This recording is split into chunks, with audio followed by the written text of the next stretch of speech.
O impossível aconteceu, Superboy Prime está de volta e seu retorno pode mudar o destino de todo o torneio DCKU. O guerreiro que enfrentou legiões no futuro agora surge em um momento crítico, quando Darkseid se aproxima do ponto final, e tudo que vem a seguir conecta Apocalipse, Krypton e o coração do Apocalipse de um jeito que ninguém esperava. Falaremos hoje sobre a edição Superman número 31, parte da saga DCKU, para entender como o Homem de Aço, sua família e até o próprio Prime se tornaram peças do jogo final de Darkseid. Então já deixa o like, se inscreve e ativa o sininho para não perder os próximos capítulos. E temos vídeo completo dessa história aqui no canal. Antes do torneio começar, Superman buscava respostas e o Senhor do Tempo mostrou o futuro e a única saída: lutar sem piedade. Clark não confiava nele. Mesmo depois de ser guiado até o Gladiador Dourado e a Legião Ômega no futuro, o herói sentia que aquele vilão escondia algo. Mas o Senhor do Tempo foi direto. A confiança era irrelevante. Ele já havia mostrado o futuro e o desastre que estava por vir. Darkseid estava a caminho e a única forma de salvar o mundo seria lutando sem piedade. Então vemos novamente a cena que abriu o DCKU número 1. Superman liderando um grupo de heróis no primeiro desafio do torneio. Um teste brutal, quase um ritual de seleção. E por hesitar, o Homem de Aço terminou em último lugar entre os 32 escolhidos. Voltamos então à noite anterior ao torneio. Na Fortaleza da Solidão, Clark ativa um cristal solar e desperta a projeção de Jor-El. O filho procura respostas. Queria saber se Krypton conhecia Darkseid ou o chamado Rei Ômega. Mas o holograma nega. Nenhum registro, nenhum dado. Apenas silêncio. Segundo Jor-El, parte do conhecimento kryptoniano havia sido apagada, considerada perigosa demais. E quando Clark pergunta por que só ele foi salvo, o pai responde o óbvio: por amor. Mas para Clark, essa resposta nunca foi suficiente. Foi quando ouviu a frase que mudaria tudo: se eu tivesse recursos ilimitados, teria salvado a todos. E ali nasceu o novo propósito do Superman: salvar o mundo da mesma forma que Krypton tentou se salvar, mesmo que isso significasse enfrentar o impossível. Enquanto a Terra se preparava para a chegada de Darkseid, um velho inimigo do Superman também renascia. Parasita estava vivo, sobreviveu ao ataque do Apocalipse e agora se recuperava sob os cuidados de Mercy Graves nas instalações da LexCorp.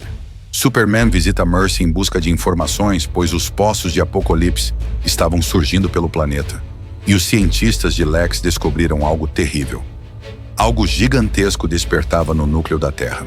E enquanto a Liga e os Titãs trabalhavam na evacuação, a LexCorp construía uma nave colossal capaz de abrigar um país inteiro, construída com parte da tecnologia Brainiac.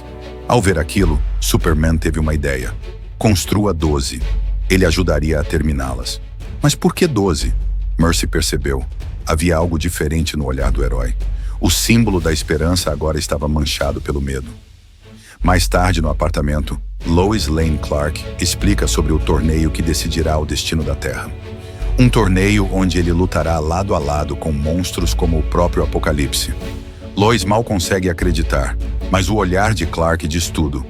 Eles estão se preparando, porque há uma chance real de perderem. Logo depois, os pais de Clark chegam. Martha e Jonathan percebem.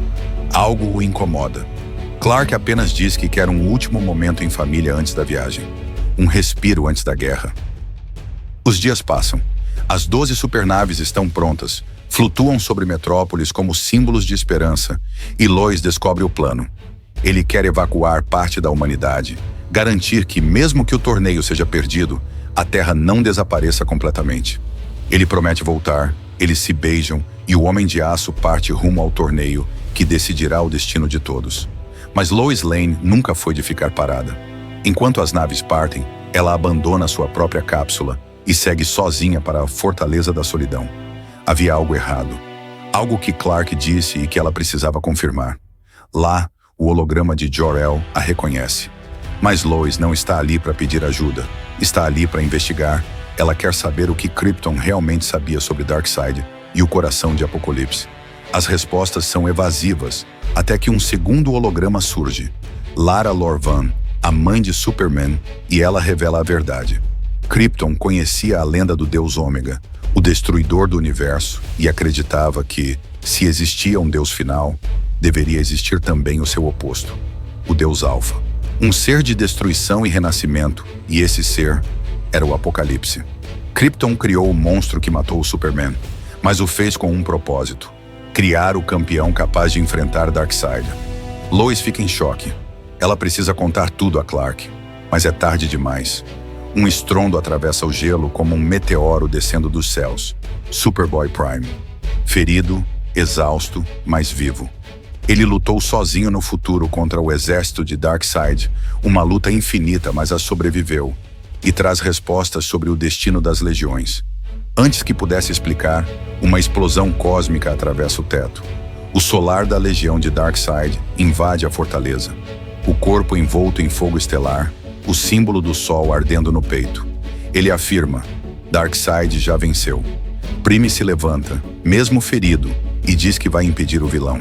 Mas o solar o provoca. Diz que ele está sozinho, exausto, esquecido. E é aí que Prime sorri, porque o vilão esqueceu de um detalhe. Quando o ataque de energia explode, algo muda.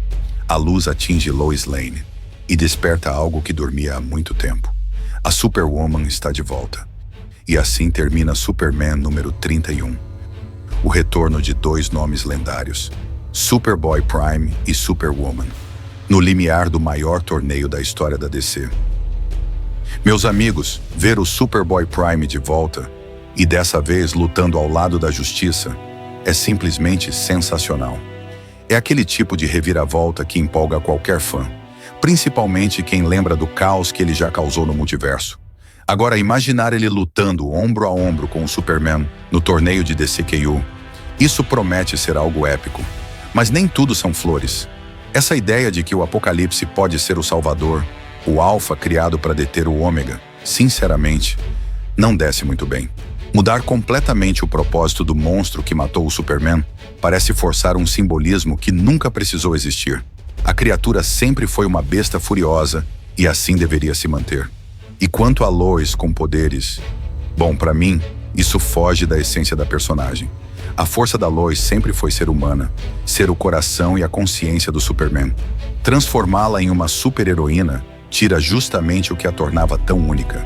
Mesmo com essas decisões questionáveis, DCKO ainda se mostra um evento grandioso, ousado e cheio de possibilidades. E o melhor, ainda estamos só no começo.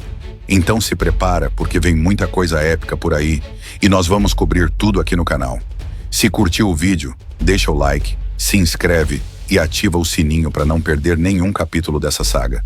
E se quiser entender como tudo começou, dá uma olhada na playlist de DCKO que está nos cards e no comentário fixado.